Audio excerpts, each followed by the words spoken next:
Good morning बच्चों, मैं राम सिंह सारण आपके अपने Sarvodaya school Malsi sir online classes में आपका स्वागत करता हूं। हाँ, आज का टॉपिक वैसे मेन रहेगा प्रकाश का वर्ण विक्षेपण, लेकिन अपन ने पढ़ा पहले एक टॉपिक प्रिज्म से अपवर्तन। उसके अंदर लास्ट फाइनल जो फॉर्मूला निकाला था अपवर्तनांक का वो याद होगा आपको, म्यू या एन बराबर म्यू काम में लिया था अपने, बुक में एन भी है, कई बुकों में एन लिखा होता है, यानी अपवर्तनांक बराबर क्या था, sign delta M plus A बट्टा 2 बट्टा साइन ए बाई 2। ये फॉर्मूला था ना। अब मेरे को वास्तव में ये टॉपिक जो अभी पढ़ाऊंगा वो उसी समय करवाना चाहिए था, लेकिन कोई बात नहीं, आप उस जगह लिख सकते हो इसको जो इससे आगे शुरू करेंगे, इस फॉर्मूले से आगे, या फिर कहीं समझ लो, क्योंकि जरूरी है ये प्रकाश का वर्ण विक्षेपण पढ़ेंगे उसके अंदर। तो पतला प्रिज्म होता है ना, पतले प्रिज्म की वहां पे अपन ने चर्चा नहीं की कि ऐसा प्रिज्म जिसमें प्रिज्म कोण, ये प्रिज्म यहाँ पर इसमें मैंने ये प्रिज्म कोण माना है जो कितना होना चाहिए, 5 डिग्री से छोटा होना चाहिए, ऐसा प्रिज्म पतला प्रिज्म कहलाएगा। उस स्थिति में इस फॉर्मूले से आगे मानोगे तो क्या हो जाएगा, sine delta M plus A by 2 approximate किसके बराबर हो जाएगा, delta M plus A by 2 के। क्यों बोल दो, यहां पे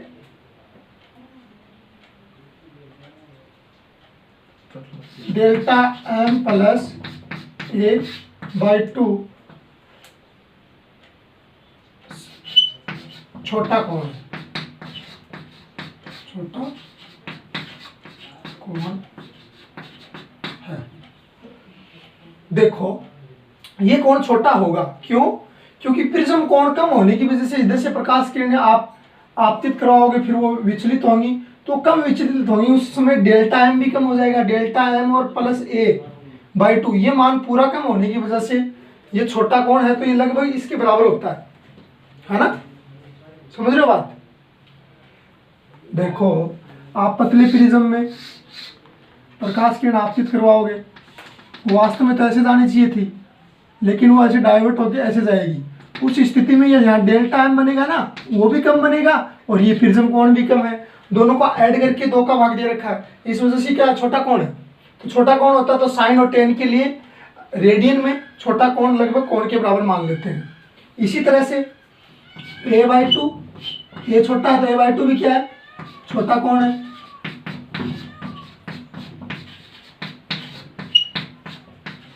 तब क्या होगा, ए बाई 2 छोटा कोण है तो क्या होगा, हाँ, sine A by 2 approximate A by 2 की। तो ये sine delta M plus A बट्टा 2 और साइन ए बाई 2 की जगह क्या रख दो, साइन हटा के आप इनके मान रख दो जो आपने अभी अभी माने हैं, ठीक है। रखोगे तो क्या, अपवर्तनांक म्यू बराबर आ गया, साइन हट जाएगा, delta M plus A by 2 बट्टा ए बाई 2,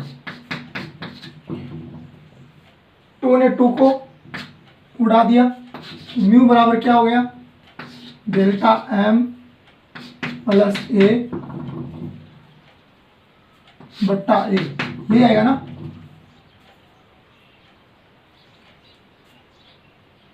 ये तो आएगा, इसको इधर गुणा कराओगे तो म्यू ए बराबर डेल्टा एम यानी विचलन कोण प्लस ए, तो अपने को विचलन कोण चाहिए, तो डेल्टा एम बराबर क्या आ जाएगा, इधर म्यू ए माइनस ए, यहाँ ए कॉमन ले लो तो डेल्टा एम बराबर ए कॉमन ले लिया, आ गया तो म्यू माइनस 1। तो ये पतले प्रिज्म के लिए विचलन कोण का नया फॉर्मूला, इंपॉर्टेंट फॉर्मूला है, उतार लो, ठीक है। तो इससे आगे बात करेंगे, फिर अपना काम आएगी, ये चीज जरूरी है। तो अगली हेडिंग डालो, प्रकाश का वर्ण विक्षेपण। प्रिज्म से प्रकाश का वर्ण विक्षेपण या प्रक्षेपण किसे कहते हैं? देखो, एक प्रिज्म होती है जिस पर आप श्वेत प्रकाश आपतित करवाओ। मैं बता दूंगा श्वेत प्रकाश क्या है। श्वेत प्रकाश यदि आपतित कराओ तो वह प्रकाश अपवर्तित होकर उस प्रिज्म से अपवर्तित होकर आप आगे कोई पर्दा लगाओ तो उस पर्दे पे अलग अलग रंग की पट्टिकाएं प्राप्त होती हैं, और वो भी सीक्वेंस में, किसी नियम में। इस पूरी घटना को क्या कहते हैं? प्रकाश का वर्ण विक्षेपण या प्रक्षेपण कहते हैं। यानी यहाँ पे नाम आया श्वेत प्रकाश। श्वेत प्रकाश है क्या?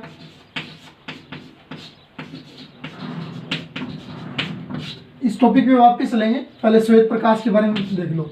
श्वेत प्रकाश होता है सूर्य का प्रकाश, सूर्य देवता का प्रकाश सूर्य का प्रकाश, सूर्य देव है ना, वो हमें श्वेत प्रकाश देते हैं, जिसके अंदर 7 रंग प्रकाश के विद्यमान होते हैं। कौन कौन से रंग? VIBGYOR, violet, indigo, blue, green, yellow, orange, red, है ना। इन सब अलग अलग रंगों की तरंग दैर्ध्य अलग अलग होती है। सबसे कम तरंग दैर्ध्य वोयलेट यानी बैंगनी रंग की, सबसे अधिक तरंग दैर्ध्य रेड की। इसकी होती है 7800 एंगस्ट्रॉम के अप्रोक्सीमेट, और इसकी होती है 4000 यानी 3600 एंगस्ट्रॉम के अप्रोक्सीमेट। जैसे जैसे आप आगे बढ़ते हो तो लेमडा इंक्रीज होता जाता है ना। ये आपको पता है, पिछले क्लास में देखा था। और एक आप बहुत अच्छा फॉर्मूला आप जानते हो, बहुत काफी टाइम से पढ़ते हुए आ रहे हो। V बराबर होता है n लेमडा, है ना। V बराबर n lambda. V velocity of light, यहाँ पे प्रकाश की वेलोसिटी, n है आवर्ती, और लेमडा क्या है? प्रकाश का तरंग दैर्ध्य। आवर्ती किसी भी माध्यम में प्रकाश हो उसमें आवर्ती रहती है अपरिवर्तित, यानी चाहे वो वोयलेट हो, इंडिको हो, ब्लू हो, ग्रीन हो, येलो, ऑरेंज और रेड हो। इसको ऐसे भी याद रख सकते हो, बैंगनी, जामुनी, नीला, हरा, पीला, नारंगी, ला, बेजानी है पीनाला, हिंदी में रखो तो ऐसे। तो वापिस इस बात पे आते हैं, आवर्ती सबकी समान है तो V प्रोपोर्शनल टू वेवलेंथ, यानी तरंग दैर्ध्य के वेग समानुपाती होगा। तो जिस रंग का प्रकाश का तरंग दैर्ध्य जितना ज़्यादा होगा उसका वेग भी उतना ही अधिक होगा। तो होता क्या है, जब ये है प्रिज्म से श्वेत प्रकाश अपवर्तित होता है तो इनकी सबकी वेवलेंथ अलग अलग होने की वजह से इनकी वेलोसिटी भी अलग अलग हो जाती है, यानी सब रंगों की प्रकाश किरणों की अलग अलग वेग, किस वजह से? तरंग दैर्ध्य अलग अलग होने के कारण। तो वह अलग अलग विभक्त हो जाती है, अलग अलग बिखर जाती है, बट जाती है। इसको कहते हैं प्रकाश का वर्ण विक्षेपण, है ना। मतलब लेमडा जिसका ज्यादा होगा वेग उसी का होगा, यानी वेग भी इधर बढ़ोगे तो रेड की तरफ जाओगे तो वेग बढ़ेगा, यानी वेलोसिटी इंक्रीज होगी किसी भी माध्यम में। अब बात करते हैं अपवर्तनांक की, यानी वोयलेट रंग के प्रकाश का अपवर्तनांक अधिक होगा या रेड के रंग का अपवर्तनांक अधिक होगा, वो आप जानते हो क्या? म्यू बराबर C/V, याद है? म्यू बराबर C/V। यहाँ C तो क्या है? कांस्टेंट। अपवर्तनांक दुश्मन है किसका? वेग का, है ना। आपस में दुश्मन हो गए, यानी एक बढ़ेगा तो दूसरे को घटना पड़ेगा। तो यानी वेग जिसका ज्यादा है उसका अपवर्तनांक कम है, वेग जिसका कम है उसका अपवर्तनांक ज्यादा है। तो इधर बढ़ोगे तो अपवर्तनांक म्यू का मान घटेगा। बात सही है। अब बात करते हैं विचलन कोण की। 3 नंबर बात विचलन कोण की ओर देख लो। विचलन कोण अभी आपने देखा डेल्टा m बराबर क्या आया? म्यू -1 इंटू ए, ये तो फॉर्मूला था, म्यू -1 इंटू ए, यही था ना।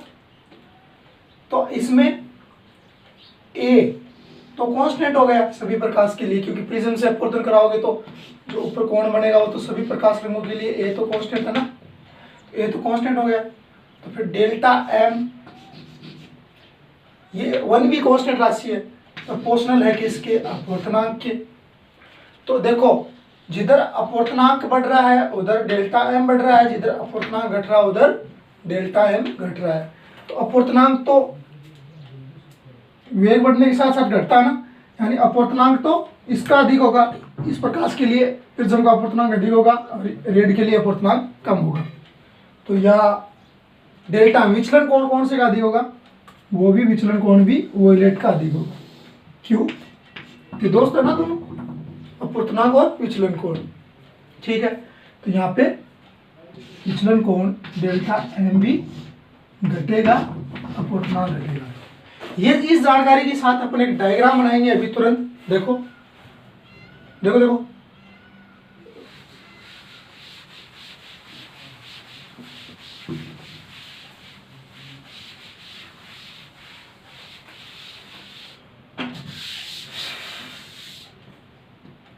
ये है एक प्रिज्म, ठीक बात। ये इसका एंगल ए, यहां पर एक श्वेत प्रकाश किरण आपतित हो रही है, या श्वेत प्रकाश किरण, ये आपतित या पुंज बोल दो, आपतित श्वेत प्रकाश, यहां विरल है या सघन है। ये ग्लास अपवर्तनांक म्यू जी या म्यू एयर मान लिया, जो भी है, कंडीशन क्या है, mu air less than mu G, या बाहर वाला का अपवर्तनांक अंदर वाले से कम है। तो यहाँ पर क्या होगा, अपवर्तन होगा। अपवर्तन किस तरह से होगा, प्रकाश किरण विरल से सघन में जाएगी तो अभिलंब की ओर मुड़ेगी, है ना। तो ये प्रकाश किरणें श्वेत प्रकाश है, तो ये अलग अलग रंगों में विभक्त होकर सबसे ज्यादा, जिसका अपवर्तनांक सबसे ज्यादा किसके लिए आया था, वोयलेट के लिए, वो ऐसे चली जाएगी। फिर कोई और प्रकाश रंग के लिए सबसे कम था रेड के लिए, तो लास्ट में रेड के लिए आ जाएगा।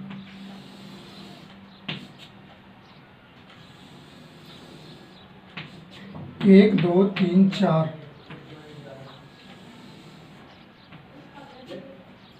1 2 3 4 5,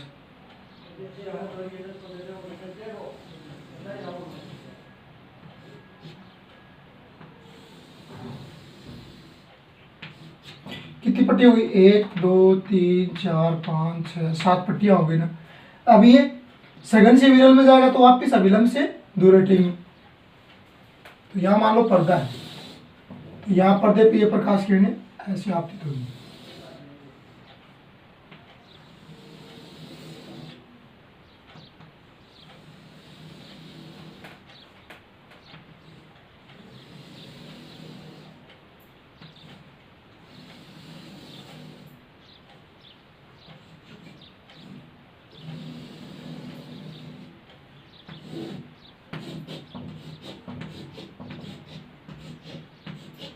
एक 2 3 4 5, कोई रह गई क्या, और कौन सी रह गई, ये रह गई।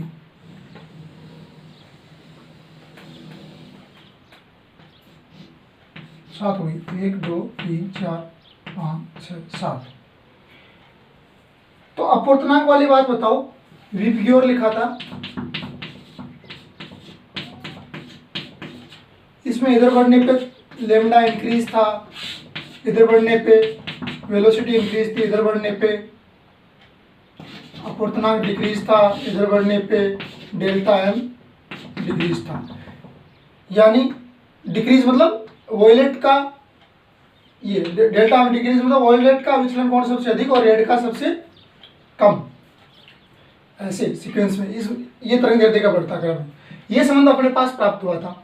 अब यहाँ पे देखो तो वॉयलेट रंग की प्रकाश किरण की पट्टी कहाँ मिलनी चाहिए, यहाँ मिलनी चाहिए, फिर यहाँ मिलनी चाहिए, विचलन कोण ज़्यादा होना चाहिए ना। तो वॉयलेट रंग की प्रकाश किरण ये है, तो इसको ये प्रकाश की मान लो वास्तविक स्थिति ये थी, इधर जाना चाहिए था प्रकाश, काल्पनिक मतलब जाता वास्तव में इधर, चला गया इधर। तो इसके लिए विचलन कोण ये बनेगा इतना, इसको पीछे बढ़ाओगे तो विचलन कोण ये बनेगा, और रेड के लिए विचलन कोण ये बनेगा। तो विचलन कोण बैंगनी रंग का ज़्यादा है ना, तो यहाँ पे संबंध में भी क्या लगे पता चल रहा है, बैंगनी रंग के प्रकाश का विचलन कोण अधिक होना चाहिए। तो ये पट्टी हो जाएगी बैंगनी की V, फिर ये I, फिर ये D, फिर ये G, फिर ये Y, फिर ये O, फिर ये R। और यहाँ पे लाल रंग की पट्टी बड़ी दिखी है, वास्तव में भी बड़ी बनती है। ये पर्दा है, जो पर्दे पे आप देखते हो ना, तो लाल रंग की पट्टी बड़ी मिलती है और बैंगनी रंग की सबसे छोटी पट्टी मिलती है। क्यों? क्योंकि वेवलेंथ ज़्यादा है ना लाल रंग के प्रकाश की, वेवलेंथ का कारण ही। इसको बोलते हैं आपतित प्रकाश किरणें, और इसको बोलते हैं अपवर्तित प्रकाश किरणें, इनको बोलते हैं निर्गत प्रकाश किरणें। तो इनको बोल दो अपवर्तित प्रकाश किरण, प्रकाश किरणें, इनको निर्गत प्रकाश किरणें। क्यों भाई? क्योंकि आपतित ये है, यहाँ पर अपवर्तन हो गया, फिर इन अपवर्तित प्रकाश किरणों को दोबारा अपवर्तन हो गया, तो किसको अपवर्तित बोले? तो इनको अपवर्तन बोल दिया, फिर लास्ट में निकल गई तो इनको निर्गत नाम दे दिया। ठीक है, ये हुआ आपका श्वेत प्रकाश का वर्ण विक्षेपण या प्रक्षेपण, इसको कहते हैं। अगला टॉपिक डालते हैं, इनको उतारो फटाफट। ये और देख लो हिंदी में, बेजानी है पीनाला, लिख लो से, बैंगनी जामुनी नीला हरा, बैंगनी जामुनी नीला हरा पीला नारंगी लाल, बेजानी है पीनाला। ठीक है, उतार लो फटाफट चित्र को। कि कोणीय वर्ण विक्षेपण दो रंगों की निर्गत प्रकाश किरणों के बीच बने कोण को, उन रंगों के लिए कोणीय वर्ण विक्षेपण कहलाता है। यानी कितने कोण पे उनका वर्ण विक्षेपण हुआ, ये कहलाता है। ये प्रिज्म, यहाँ पे ये श्वेत प्रकाश आपतित हो रहा है, और यहाँ ये परपेंडिकुलर, मान लो रेड प्रकाश किरण तो ऐसे आपतित हो गई, और वॉयलेट ऐसे आपतित हो गई, तो यहाँ पर्दा है, तो यहाँ पर और ये अपवर्तित होकर ये ऐसे जाएगी और ये ऐसे जाएगी, है ना। तो इनका विचलन कोण बीच में कितना हुआ दोनों के लिए, ये प्रिज्म नहीं होती थी, किरण ऐसे जानी चाहिए थी प्रकाश किरण, इसको पीछे बढ़ाओगे रेड वाली को, ये तो डेल्टा एम आया किसके लिए, रेड के लिए। इसको पीछे बढ़ाओगे, ये जो एंगल आया यहां से लेकर यहां तक, भाई ये ऐसे जानी चाहिए थी, इतनी विचलित हो गई ना बैंगनी वाले। ये एंगल किसके लिए आया, वॉयलेट के लिए। अब इनके बीच अंतर निकालना है, दोनों कोणों के बीच अंतर को, दो रंगों की निर्गत प्रकाश किरणों के बीच बने कोण को, निर्गत किरणों के बीच कितना कोण बनेगा, दोनों निर्गत किरणों के बीच। ये अपन बात कर रहे हैं किसकी, रेड और वॉयलेट किरणों के बीच।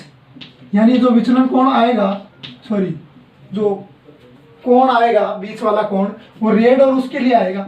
आप अलग अलग रंग के लिए भी निकाल सकते हो, इसका नाम दे दिया मैंने थीटा। तो इतने कोण पे ये कोण थीटा बन गया। ये आप इस थीटा का मान निकालोगे तो क्या आएगा, थीटा बराबर आएगा बड़े कोण में से छोटा घटा दो, यानी delta M violet minus delta M red, है ना। और आप जानते हो डेल्टा एम बराबर कितना होता है, म्यू माइनस 1 इंटू ए। तो वो बैंगनी के लिए अलग हो जाएगा, तो वॉयलेट रंग के लिए भाई अलग अलग रंग के लिए विचलन कोण अलग अलग होता है ना।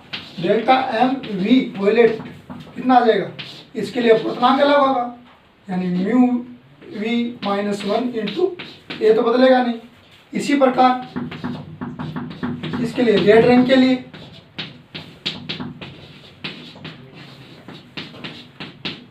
Delta M red for mu for red -1 into A, और दोनों के बीच अंतर कितना है?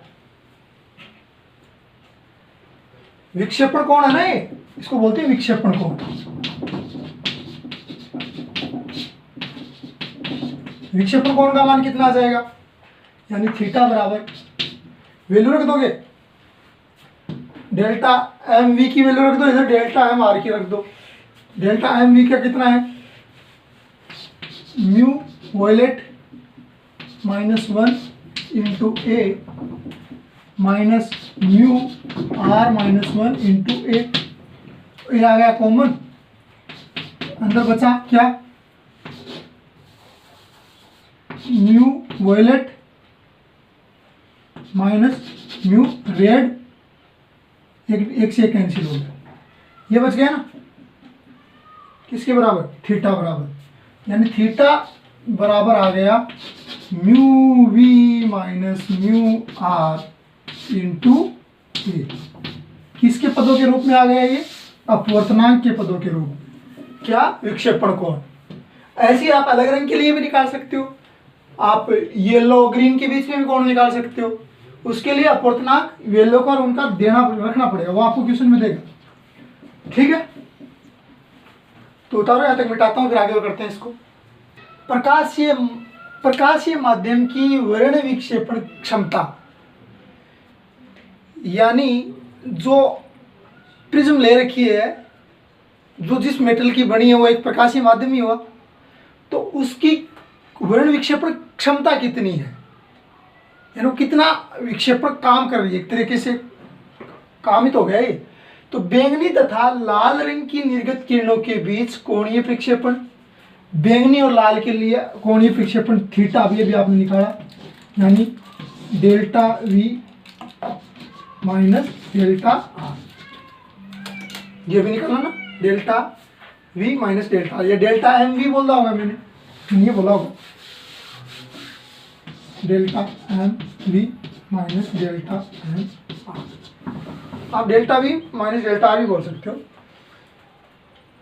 ठीक है, बीच कोणीय प्रक्षेपण आ गया, तथा माध्य रंग पीला, माध्य रंग पीला के विचलन कोण। तो माध्य रंग पीला का विचलन कोण कितना हो जाएगा? डेल्टा एम वॉयलेट, वो हो जाएगा म्यू, इसके लिए येलो, सॉरी वॉयलेट नहीं, येलो, येलो -1 इंटू ए, है ना। ये हो जाएगा, यहाँ पे पुट कर देंगे। तो इसके लिए वैल्यू आपने अभी भी निकाली थी, इसका एक अपवर्तनांक की फॉर्म में ये है, तो इसको भी अपवर्तनांक की फॉर्म में चेंज करोगे तो थीटा बराबर, या तो ऐसे लिख के वापिस कर लो, या आप जिसको याद है अभी देखा था, ताज़ा ताज़ा गर्मा गर्म अभी जस्ट पहले, कितना आया? Mu violet minus mu red into ये आया था ना। हाँ, ये होता है।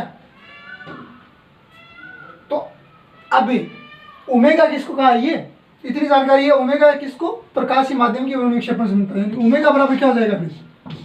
थीटा अपॉन पीले रंग का विचलन कोण, यानी डेल्टा एम येलो।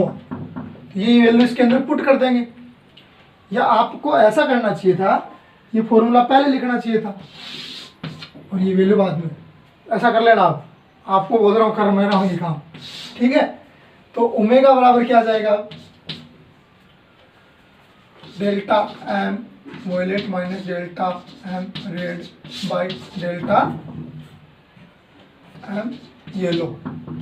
ये सब वैल्यू पुट करोगे, यानी ये वैल्यू पुट करोगे, फिर ये वैल्यू पुट करोगे, तो आ जाएगा आपके पास mu violet minus mu red into A बट्टा ये वाली वैल्यू पुट कर दो, विचलन कोण ये delta yellow, mu yellow minus 1 into A ने ए को उड़ा दिया, लड़के दोनों खत्म हो गए बेचारे बदमाश। हाँ, mu violet upon mu red upon mu yellow minus 1, ये आपके पास आ गया प्रकाशीय माध्यम की वर्ण विक्षेपण क्षमता यानी ओमेगा। ठीक है बात। अब बात आई पीला रंग, मध्य रंग है, औसत बीच का रंग है, क्यों लिया है इसको? देखो V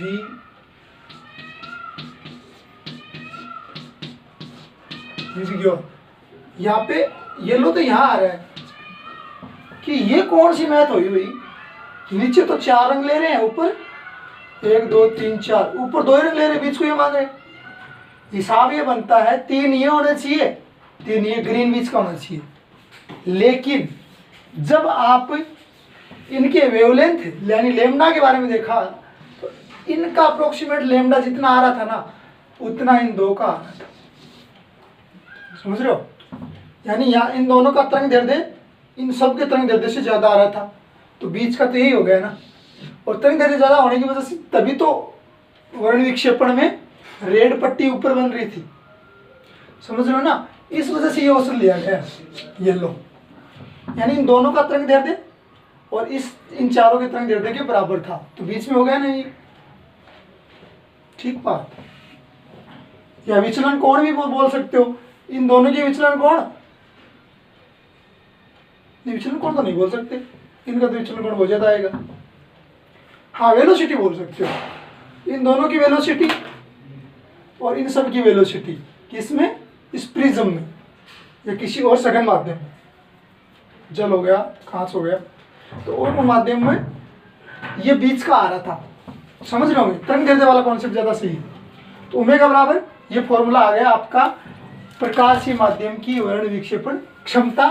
उतारो इसको बेटा। हाँ, आज के लिए इतना ही काफी बच्चों। इस पे कोई सवाल होगा तो इस फॉर्मूला बेस पे होगा, वैसे ज्यादा पूछते नहीं, बोर्ड में पूछते नहीं है। यहाँ पूर्णांक दे देगा, वो रखना है, बस निकालना है। तो कोई ऐसा सवाल आपके सामने आए तो कर लेना, करना चाहो तो। ठीक है, तो पढ़ते रहें, खुश रहें। जय माँ सरस्वती। कल पढ़ेंगे अपन परिकिरण, प्रकाश का परिकिरण, जो प्रकाश की तीसरी घटना होगी। अपवर्तन की घटना पूरी होगी, परावर्तन की पूरी होगी, है ना। तो यहाँ तक का पढ़ गया हो। संडे को मैं आपसे क्वेश्चन पूछूंगा, जितना पढ़ा दिया ना उनके सारों के क्वेश्चन पूछूंगा मैं संडे को प्रत्येक बच्चे से। तो रिवाइज कर लो, आज का दिन है। ठीक है, ओके, धन्यवाद।